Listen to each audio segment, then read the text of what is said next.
destroyed the freedoms of many people, not least of which are the people of Chile.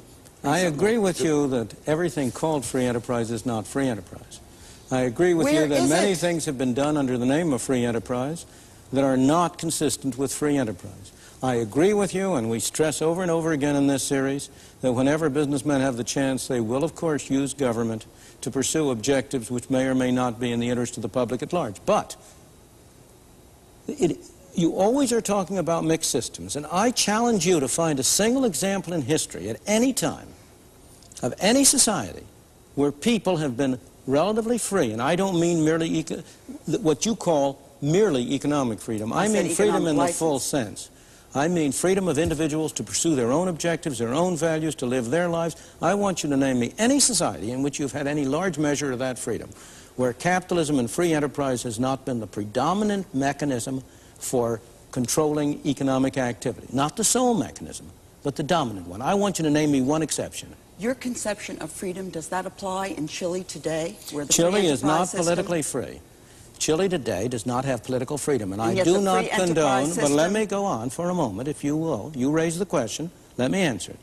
Chile is not a politically free system, and I do not condone the political system. But the people there are freer than the people in communist societies because government plays a smaller role, because the free enterprise that has been emerging has been cutting down the fraction of the total income of the people spent by government, because unemployment has been going down, output has been going up, food production has been going up.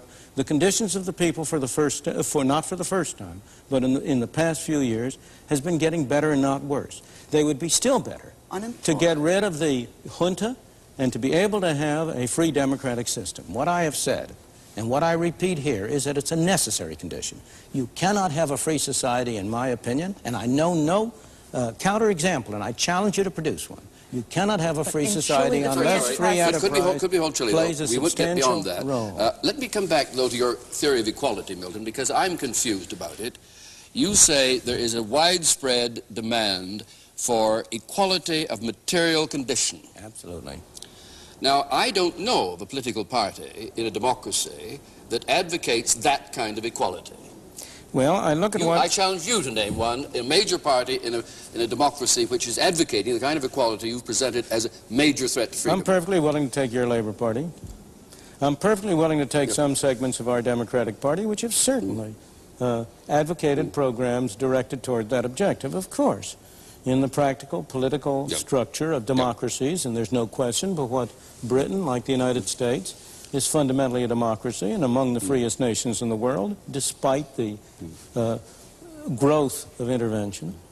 In a democracy, you proceed slowly. You don't proceed at one fell swoop. If you take the societies which have ostensibly declared equality as their basic goal, the societies like China and like Russia, there's no question, we all agree that those are terrible, tyrannical societies.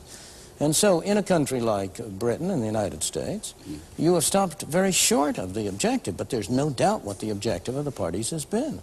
Well, Peter may want to come in here, and I should say that in this one I shall take the opportunity to play a bit myself, because you're right squarely in my area of special interest. That'll let me be the moderator for a change. Yes, indeed. I don't accept for a minute that there has been a calculated move to absolute equality in the social policy of Britain since the war. And I've lived there during the time. I write the history of it. I teach social policy, and you're wrong on this one, Milton, but I give it to you, Peter.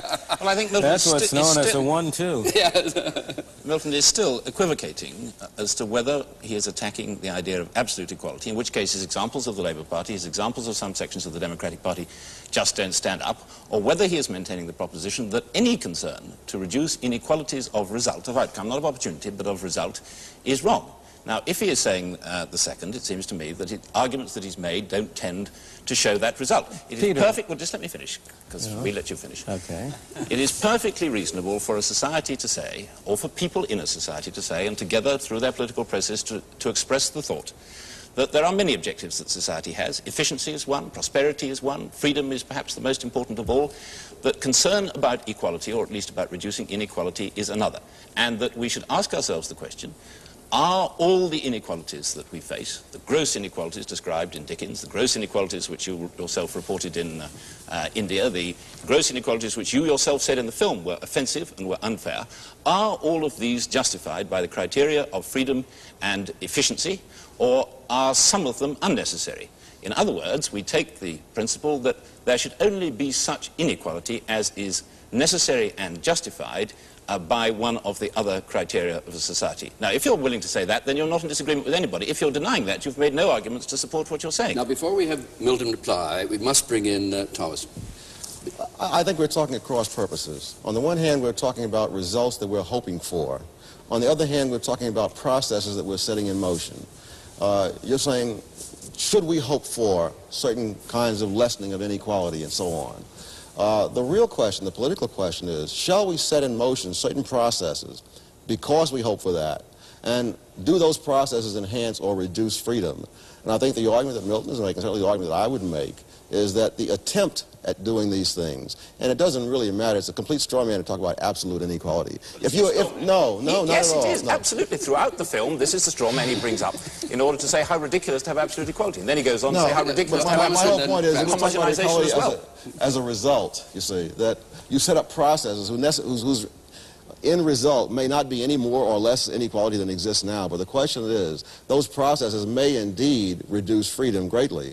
I would go beyond the question of equality and put it more generally, that any process to ascribe any status to any group of people, equality, inferiority, superiority, must necessarily reduce freedom, because whatever the government wishes to ascribe to any group, whatever place, to use the phrase that was very common in the South, that blacks should have their place, whatever place the government is going to assign to people, that place will not coincide, that place will not coincide either with what all those people are doing or with how others perceive all those people, because